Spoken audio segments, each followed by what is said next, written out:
Hello बच्चों, how are you? Fine? Good. I'm also good. So in a previous video, I recorded the question up to 15, and the question based on the relative motion is not in syllabus, पर order थोड़ा सा change है नई NCERT के हिसाब से। तो अभी जितने क्वेश्चन हैं in this video I discuss question from 16 to 22 और नई बुक में आई थिंक 20 होगा। सो बस नोटबुक पेन कॉपी लेंगे बच्चे और साथ में मिलके करते हैं क्वेश्चंस। जब भी फिजिक्स में क्वेश्चंस करना है सबसे ज़्यादा इम्पॉर्टेंट है हाउ टू रीड क्वेश्चंस। तो केयरफुली क्वेश्चन को रीड करेंगे, दिमाग में पिक्चर बनाएंगे और क्वेश्चन सॉल्व करेंगे। सबसे ज़्यादा इम्पॉर्टेंट है हाउ टू रीड एंड खुश होकर काम करेंगे, ये सोच के हमें आ जाएगा, हमसे हो जाएगा। ऐसे नहीं सोचना कि मुझे फिजिक्स नहीं आती और मुझसे नहीं होगा।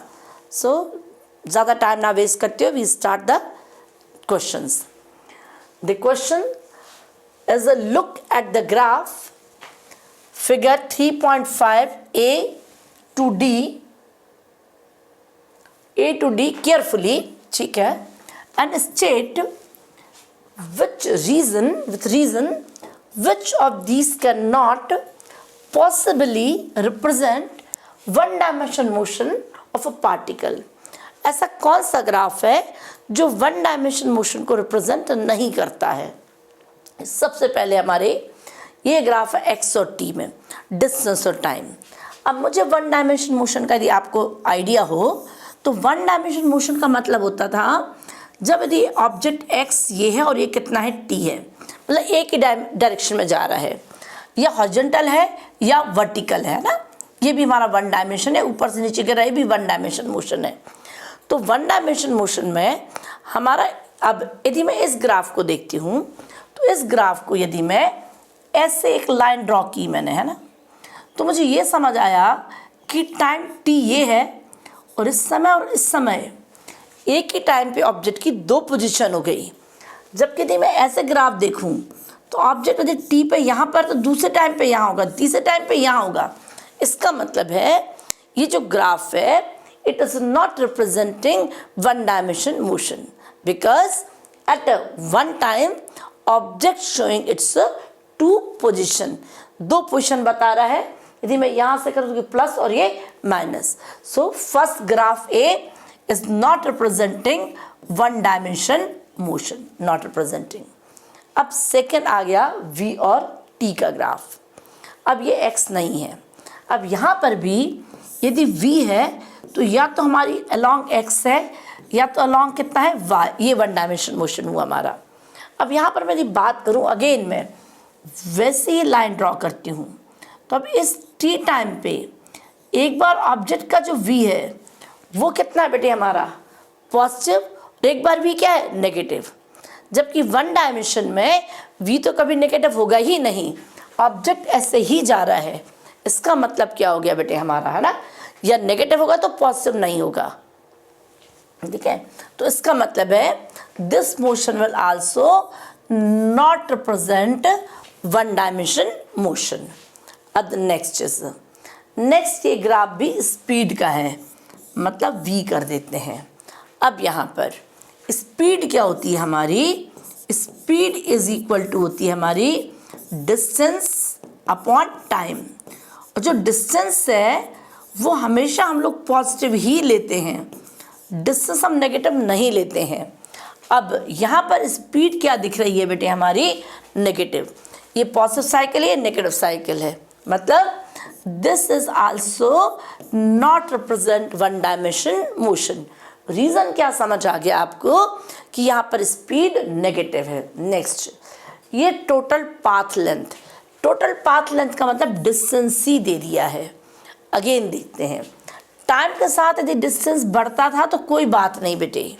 अब यहाँ अगेन क्या दे दिया हमारा, ये डिस्टेंस दिया, फिर यहाँ पर ये वापस आ गया, फिर ये गया, तो अगेन ये डिस्टेंस पर क्या आ जाएगा हमारा नेगेटिव। तो ये भी वन डायमेंशन मोशन नहीं है। All are not representing one dimension motion. तो वन डायमेंशन मोशन यदि रिप्रेजेंट करता था तो कैसे रिप्रेजेंट करता था? यदि x है और ये t है तो x हमारा बढ़ ही रहा है, ठीक है। तो ये चारों हमारे वन डायमेंशन मोशन रिप्रेजेंट नहीं कर रहा है। क्या रीज़न है? फर्स्ट ग्राफ में एक ही टाइम पे दो पोजीशन है बेटे, है ना, एक प्लस एक्स और एक माइनस। सिमिलरली यहाँ भी एक ही टाइम पे एक पॉजिटिव स्पीड और नेगेटिव, यहाँ पर भी क्या है बेटे? नेगेटिव। यहाँ पर भी क्या बोल सकते हो आप? Negative distance.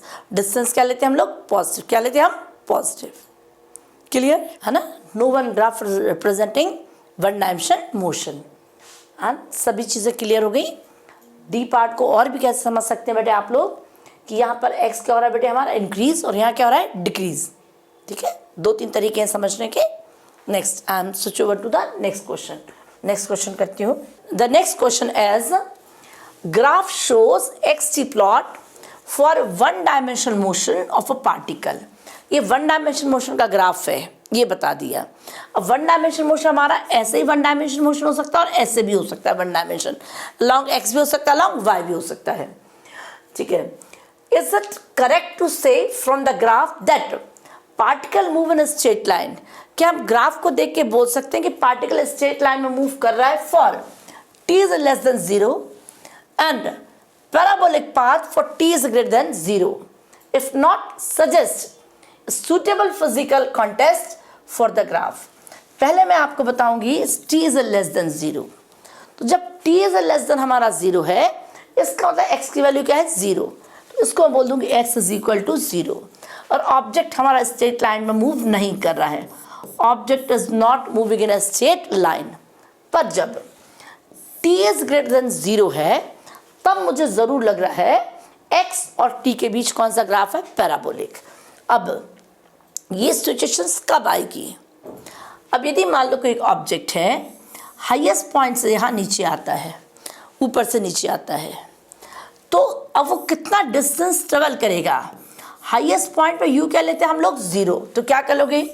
s is equal to u t plus half a t square, और ये x आ गया, u कितना? 0, हाफ, ये कितना? g T square.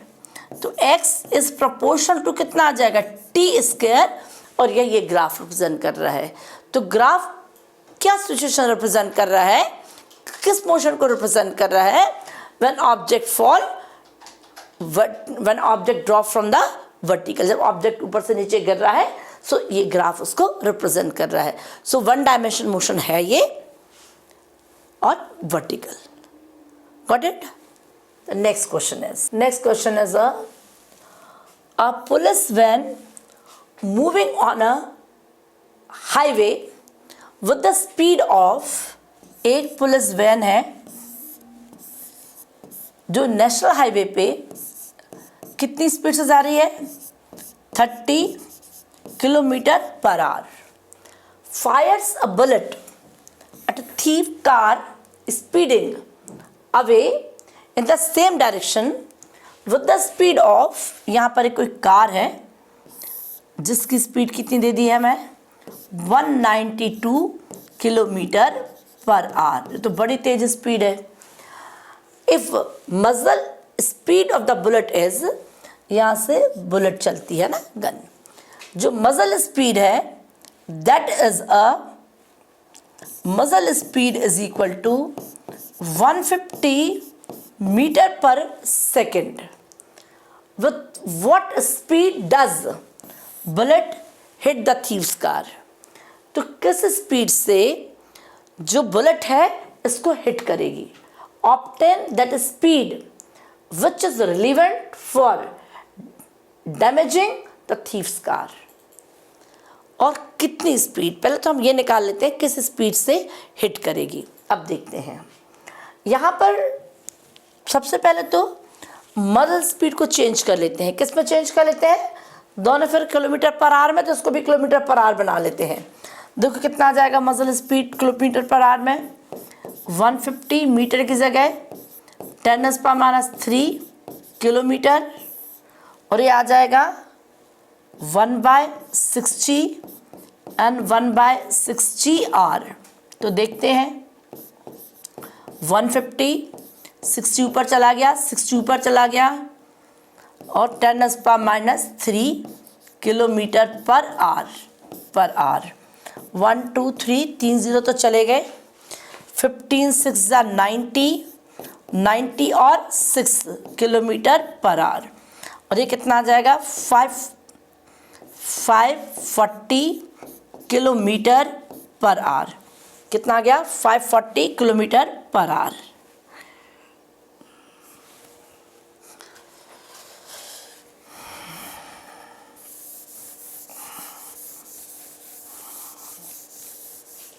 ठीक है।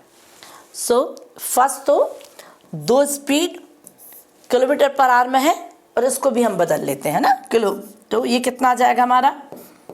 150 मीटर पर सेकेंड है, तो मीटर का बना लो 10⁻³ किलोमीटर, और सेकेंड है, सेकेंड का 1/60 मल्टीप्लाई 1/60 आवर।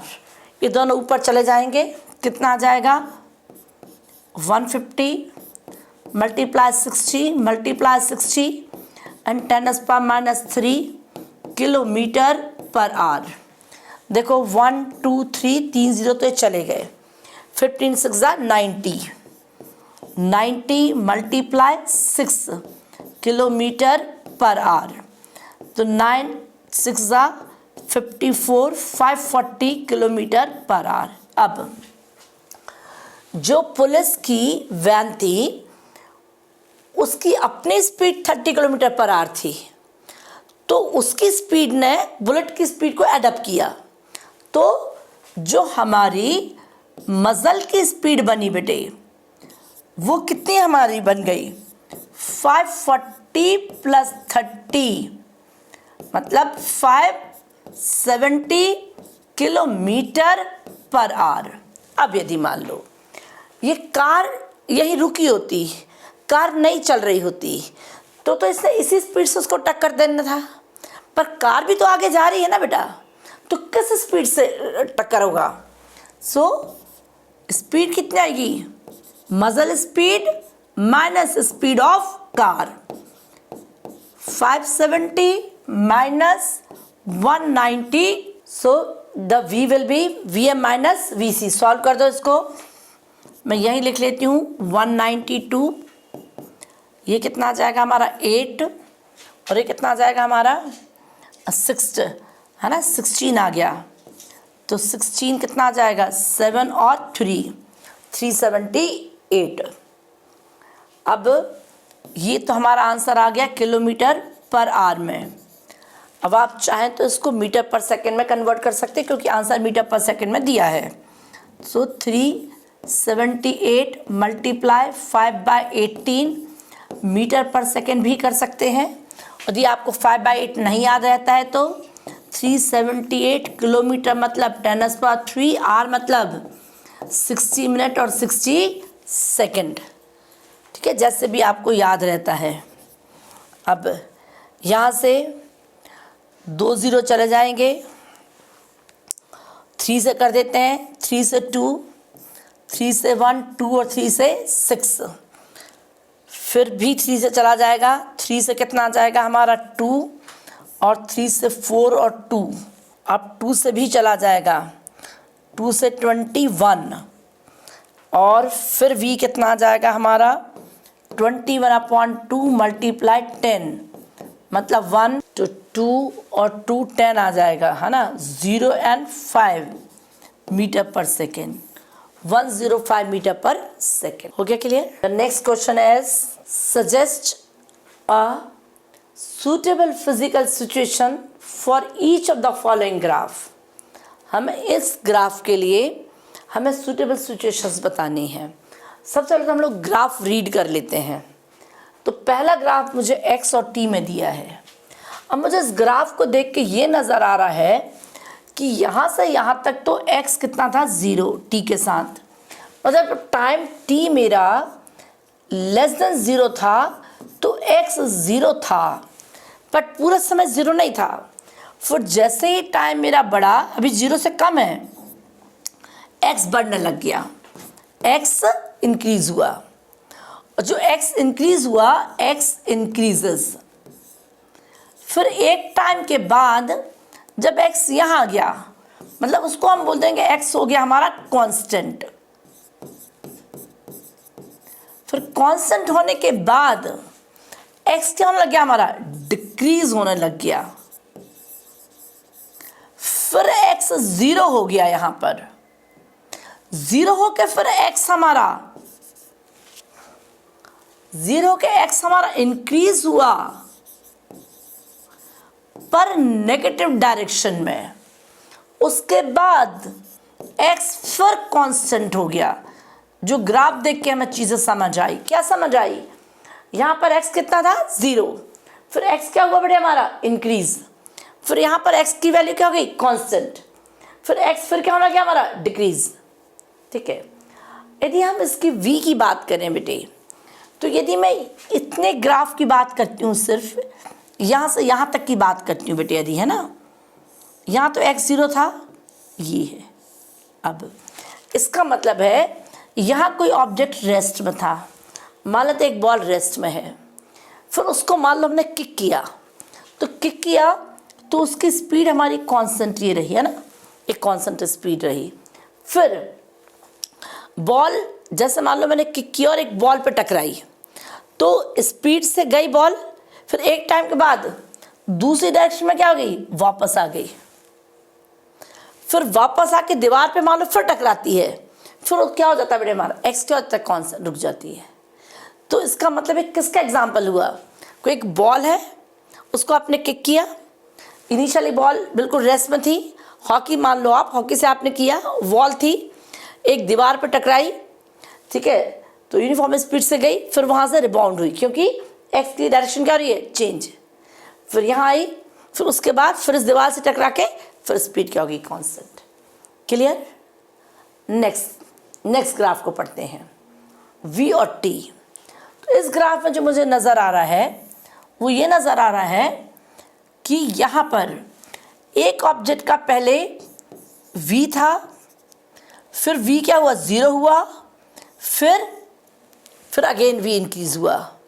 तो ऐसे कब होता है, यदि हम किसी ऑब्जेक्ट को ऊपर फेंकते हैं बेटे, जब मैंने ऊपर फेंका तो उसके पास स्पीड थी, इसको मैंने पॉजिटिव लिया, फिर यहाँ पर उसकी हाईएस्ट पॉइंट पे स्पीड क्या हो गई, 0, फिर वो नीचे आ गया, फिर वो नीचे आ गया। अब जब वो यहाँ टकराया तो टकराने से उसकी स्पीड थोड़ी कम हुई, फिर वो ऊपर गया। तो ये वाला जो केस है बेटे हमारा, ये जो हम बॉल ट्रिपलिंग करते हैं ना, जैसे एक बार हमने की ऊपर से नीचे फेंकी, फिर बॉल क्या हुई, फिर रिबाउंड हुई, तो उसकी स्पीड क्या होती, कम होती गई। तभी यहाँ पर नेक्स्ट ग्राफ में क्या दिख रहा है, ये थोड़ा सा कम हो गया, ये थोड़ा सा कम हो गया, फिर थोड़ी देर बाद रेस्ट में आ गया। एग्जाम्पल हो गया क्लियर? नेक्स्ट एग्जाम्पल, अब ये ग्राफ हमारा एक्सेलरेशन का दे दिया है। किसका दे दिया है, एक्सेलरेशन। तो मुझे ये समझ आ रहा है कि यहाँ तक हमारी एक्सेलरेशन क्या है बेटे, 0। एक्सेलरेशन 0 होने का मतलब है, एक्सेलरेशन 0 होने का मतलब v 0 होना नहीं है, यूनिफॉर्म स्पीड है। ठीक है, फिर उसके बाद क्या हुआ बेटे हमारा, एकदम से थोड़ी देर के लिए एक्सेलरेशन लगती है, फिर एक्सेलरेशन कम होती है। मतलब हम ये समझ सकते हैं कि कोई बॉल है, हमने थ्रो की, एक क्रिकेट का बैट है, तो बैट पे एकदम से बॉल पड़ी, बैट ने स्ट्राइक की, तो वो एक्सलेट हुई और थोड़ी देर के बाद फिर उसकी क्या गई, कांस्टेंट। क्लियर? एग्जाम्पल आगे समझ। तो सबसे पहले हमने ग्राफ को पढ़ना है। ये ग्राफ एक्स ग्राफ था, ये ग्राफ वी टी ग्राफ था, ये ग्राफ ए टी ग्राफ था। उसके बाद हम सॉल्व करें। The next question is, figure gives x T plot for particle executing one dimensional simple harmonic motion. अभी आपने सिंपल हार्मोनिक मोशन नहीं पढ़ा है, जो बच्चे पूरा सिलेबस पढ़ने के बाद एनसीईआरटी करें उनको आइडिया है। Give the sign of position, velocity and acceleration variable of the particle at t is equal to 0.3 second, 1.2 second, minus 1.2 second. सबसे पहले हम सिंपल हार्मोनिक मोशन समझ लेते हैं बेटे। यहाँ पर एक वर्ड दे दिया इस क्वेश्चन में, one dimension simple harmonic motion. हमसे 3 चीज़ें पूछी हैं। पोजीशन पूछिए, वेलोसिटी पूछिए और एक्सेलरेशन। यदि हमें पोजीशन मालूम है तो सिंपल हार्मोनिक मोशन में हम पोजीशन को लिखा करते थे आर साइन ओमेगा टी। अब जो वेलोसिटी है वो बनती थी हमारी dx अपॉन dt। अब d अपॉन dt x की जगह आता था r साइन ओमेगा t। अब यहाँ पर हम करेंगे r साइन की जगह आ जाएगा हमारा cos omega t into omega. अब r ओमेगा cos की जगह आ जाएगा sine omega t plus pi by 2। अब next acceleration a is equal to आता था dv अपॉन dt। अब d अपॉन dt v कितना आता था r omega cos omega t। फिर हम सॉल्व करते थे इसको, तो cos ओमेगा t की जो डिफरेंशियल होती थी वो होती थी minus r omega square sine omega T. और ठीक है, अब यहाँ पर क्या है, एक्चुअली क्या बताना चाह रही थी बेटे, जो x में ये प्लस है तो v में भी ये साइन क्या है बेटे हमारा प्लस है, पर a में क्या है माइनस, और यहाँ पर a क्या है बेटे हमारी एक्सेलरेशन, a क्या है हमारी एक्सेलरेशन। हम क्वेश्चन को समझने की कोशिश करते हैं। यदि मैं नहीं भी लिखती तो भी ज़्यादा फर्क पड़ने वाला नहीं था, पर चलो था तो मैंने बता दिया। अब हमें क्या निकालना है 0.3। अब 0.3 देखो बेटे, यहाँ जो ग्राफ दिया है बेटे वो हमें ग्राफ दिया है, ये ग्राफ दे दिया 0 to 1 के लिए। ग्राफ है हमारा x और ये कितना हमारा t है। अब 0.3 मतलब कभी ये तो आधा 0.5 हो जाएगा, मतलब 0.3 यहाँ कहीं हुए, तो यहाँ कहीं मैंने टेंजेंट डाला। जब टेंजेंट डाला, जो स्लोप डाला मैंने, जो स्लोप आया एंगल x के साथ जो एंगल आया वो मोर देन 90 आया। अब ये चीज़ हमेशा याद रखना बेटे आपने, मान लो जो क्वांटिटी मेरी x है और एक क्वांटिटी t है और ये एंगल थीटा है, तो जो टेन थीटा को हम लोग बोलते हैं स्लोप, और स्लोप होता है हमारा x अपॉन टी। और यदि ये क्वांटिटी हमारी पॉजिटिव है तो स्लोप है ना, यदि थीटा हमारा लेस देन 90 है तो स्लोप क्या है पॉजिटिव, यदि थीटा मोर देन 90 है तो स्लोप क्या है नेगेटिव। अब यहाँ पर कितना आ गया बेटे हमारा, यहाँ पर जो स्लोप है ये आ गया हमारा, ठीक है मोर देन 90। स्लोप क्या हो गया हमारा मोर देन 90, मतलब जो x तो नेगेटिव था ही, तो इस केस में जो पोजीशन है बेटे हमारी, पोजीशन है वो तो नेगेटिव थी ही, और अब v अपॉन टी क्या बनेगा वेलोसिटी।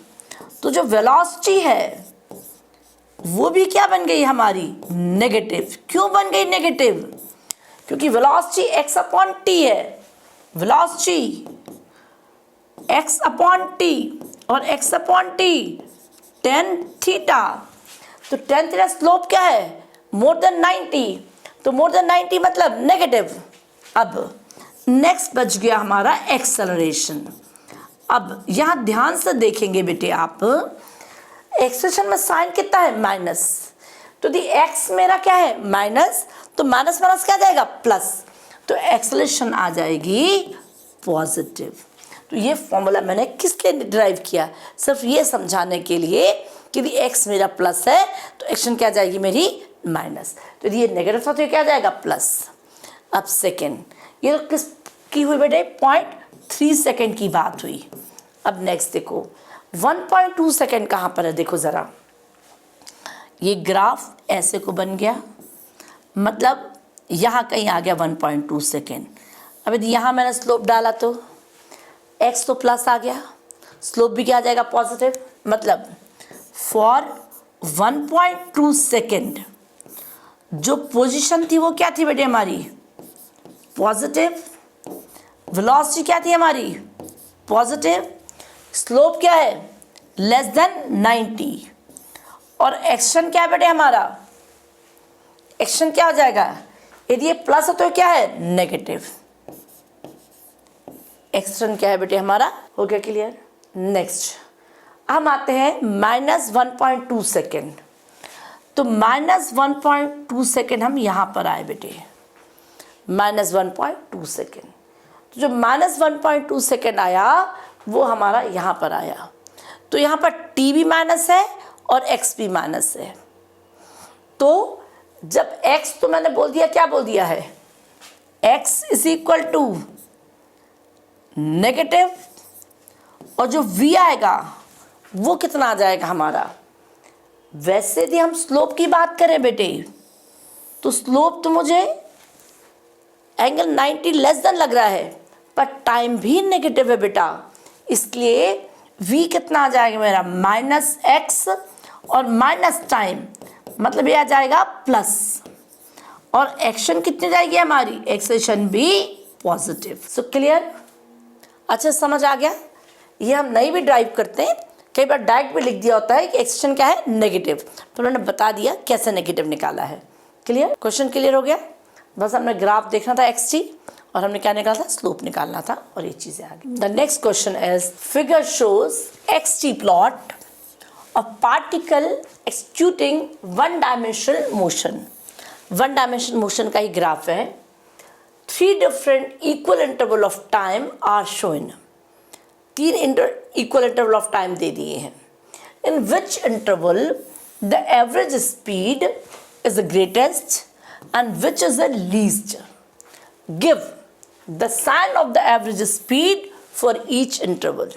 सबसे पहले बेटा हमने ये देखना है कि जब भी ऐसे कर्व होते हैं तो हम स्पीड कैसे निकालते हैं। यदि मान लेते बेटे हमारे पास ये x है और ये कितना है बेटे हमारे पास t है। यदि मान लो मैंने ग्राफ बना दिया, ये एंगल थीटा है, तो हम tan theta is equal to क्या बोलेंगे, हम डिस्टेंस अपॉन टाइम बोल देंगे। डिस्टेंस अपॉन टाइम क्या होता है, v होता है। और यदि यही कर्व बेटे मेरा ऐसे ना होके यदि ऐसे कर्व होता, ये मैंने बोला x और ये मैंने बोला t, मैं बोलती हूँ किस पॉइंट पे स्पीड ज़्यादा होगी, a पे या b पे। हमें तो ये पता था कि slope of the x T graph क्या रिप्रेजेंट करता है, स्पीड। क्या पता था हमें, slope of the x T graph. तो यहाँ पर मैंने एक टेंजेंट ड्रॉ किया, इसको θ1 बोल दिया। यहाँ पर एक और टेंजेंट ड्रॉ किया, उसको मैंने θ2 बोल दिया। अब यहाँ पर मुझे θ2 ग्रेटर लग रहा है θ1 से। क्या लग रहा है मुझे, θ2 इज ग्रेटर देन θ1। जब मुझे θ2 ज़्यादा लग रहा है, इसका मतलब है यहाँ पर स्लोप क्या है मेरा, ज़्यादा। जब यहाँ स्लोप ज़्यादा है तो मतलब यहाँ पर स्पीड क्या है, ज़्यादा, यहाँ पर स्पीड क्या है, कम। तो वैसे हम इस ग्राफ में करेंगे, ये हमारा इक्वल इंटरवल दे दिया है, हम देखेंगे किस इंटरवल में स्लोप सबसे ज़्यादा है। जहाँ पर स्लोप ज़्यादा होगी वहाँ पर स्पीड सबसे ज़्यादा होगी, जहाँ पर स्लोप सबसे कम है वहाँ स्पीड कम होगी। अब यदि मैं बात करती हूँ तो इंटरवल 1 की, अब जहाँ तक हमने वैल्यू चेंज करना है, आपने देखना यहाँ पर इतनी वैल्यू चेंज हो रही है बेटे हमारी, और यहाँ पर हमारी काफ़ी ज़्यादा वैल्यू चेंज हो रही है बेटे, है ना।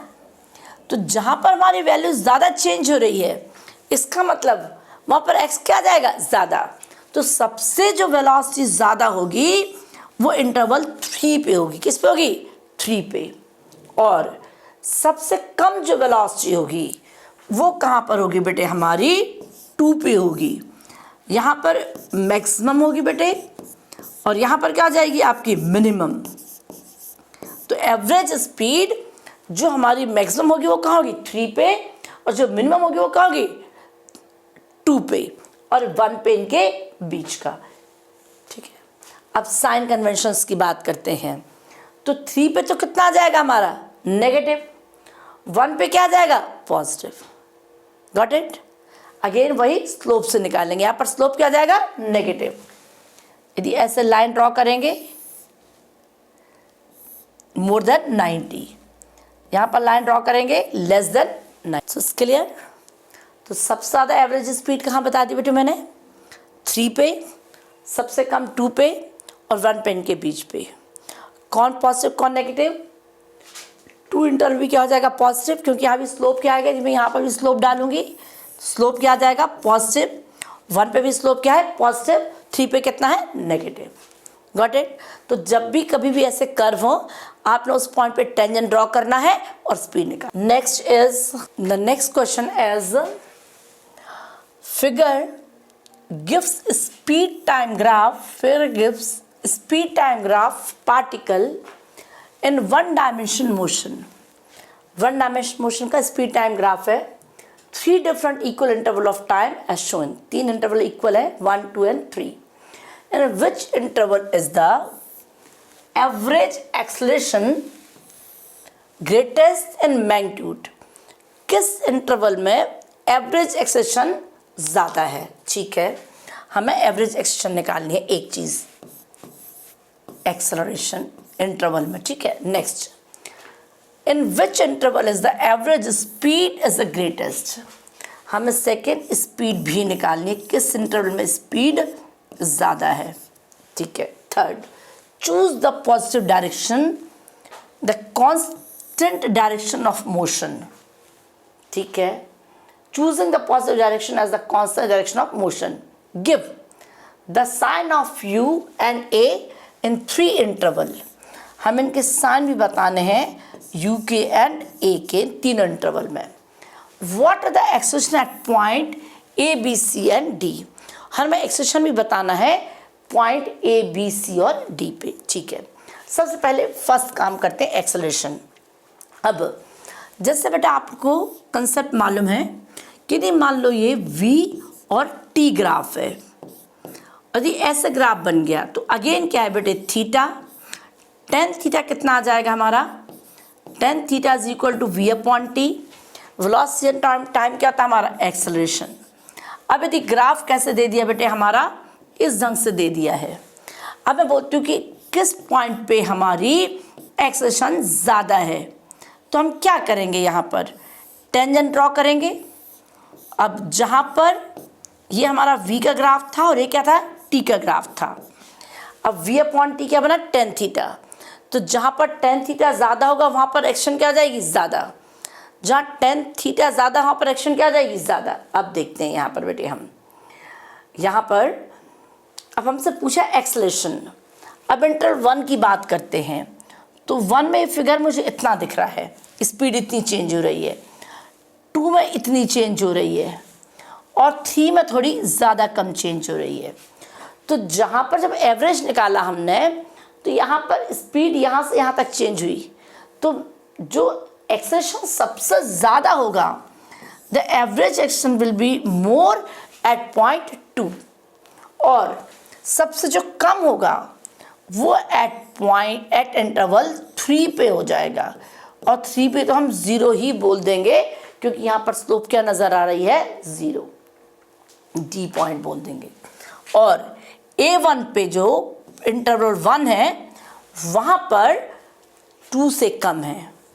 अब नेक्स्ट स्पीड पूछते हैं बेटे हमसे, तो ग्राफ भी बेटे ये स्पीड का है, तो इंटरवल 1 की बात करेंगे तो स्पीड हमें क्या दिख रही है, पॉजिटिव ही दिख रही है। इसकी बात करेंगे तो यहाँ पर बी पे स्पीड ये भी क्या है, कम हो रही है, पर है तो क्या है, पॉजिटिव। यहाँ पर स्पीड क्या है, पॉजिटिव। अब यू और ए का साइन पूछ लेते हैं। तो जो इनिशियल स्पीड है बेटे हमारी, जो इनिशियल स्पीड है वो भी क्या है बेटे, पॉजिटिव। तो इनिशियल स्पीड तो सभी जगह एक ही है इनिशियल स्पीड, तो यू क्या है हमारी, पॉजिटिव। नेक्स्ट क्या पूछा बेटे हमसे, what are the acceleration at point A. अब देखते हैं, यदि ए पॉइंट की बात करें तो यहाँ पर स्लोप क्या है, 0। बी की बात करें तो यहाँ स्लोप क्या है, 0। सी की बात करें तो स्लोप क्या है, 0। डी की बात करें तो स्लोप क्या है, 0। मतलब acceleration at point A is equal to B is equal to C is equal to D is equal to 0। सभी पॉइंट पे एक्सेलरेशन क्या है, 0, क्योंकि एक्सेलरेशन क्या है बेटे हमारा, slope of the VT graph, VT velocity time graph, slope of the VT graph. तो यहाँ तक क्लियर हो गया अच्छे से, got it. So that's all. And new NCERT के हिसाब से सारे क्वेश्चन हमने कवर कर लिए हैं, इतने ही है। बाकी NCERT एग्जाम्पलर है, वो भी डिस्कस करूँगी और वीडियोस बनाऊँगी। So that's all in motion in 1 dimension. In next video I will discuss motion in 2 dimension.